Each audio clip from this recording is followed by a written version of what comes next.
మంగళవారం రాత్రి కురిసిన భారీ వర్షానికి ఉమ్మడి రంగారెడ్డి జిల్లా పరిధిలోని పలు డివిజన్లలో భారీ గాలులు వడగాలులు వడడంతో శేరిలింగంపల్లి, గచ్చిబౌలి, మాదాపూర్, హైటెక్ సిటీ, బేగం బజార్, చుడి బజార్, ఖైరతాబాద్, తాండూర్, పరిగి, వికారాబాద్, చేవెళ్ల, షాద్నగర్, మల్లేశ్వరం, శంషాబాద్, బాలానగర్, కొందూర్కు పరిసర ప్రాంతాల్లో రోడ్లకు ఇరువైపులా చెట్లు ఇరుగుపడి వాహన రాకపోకలకు తీవ్ర అంతరాయం ఏర్పడింది.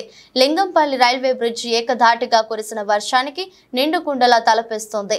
దానికి తోడుగా చందానగర్ అండర్ పాస్ రైల్వే బ్రిడ్జిలో డ్రైనేజీ నీరు నిండిపోవడంతో వాహన రాకపోకలు ఎక్కడికక్కడే నిలిచిపోయాయి. రోడ్లపైన 2 ఫీట్లు నీరు నిలిచిపోవడంతో కార్లు, 2 వీలర్లు గుంతల్లో నిలిచిపోయాయి. నగర జీహెచ్ఎంసీ రెస్క్యూ టీం హుటాహుటిన రాత్రికి రాత్రే లింగంపల్లి అండర్ పాస్ రైల్వే బ్రిడ్జితో నిలిచిపోయిన నీటిని ఎప్పటికప్పుడు పంపించేసి నీటిని తొలగించారు. ఉదయం 8 గంటల వరకు సిబ్బంది అప్రమత్తమై నీటిని తొలగించారు.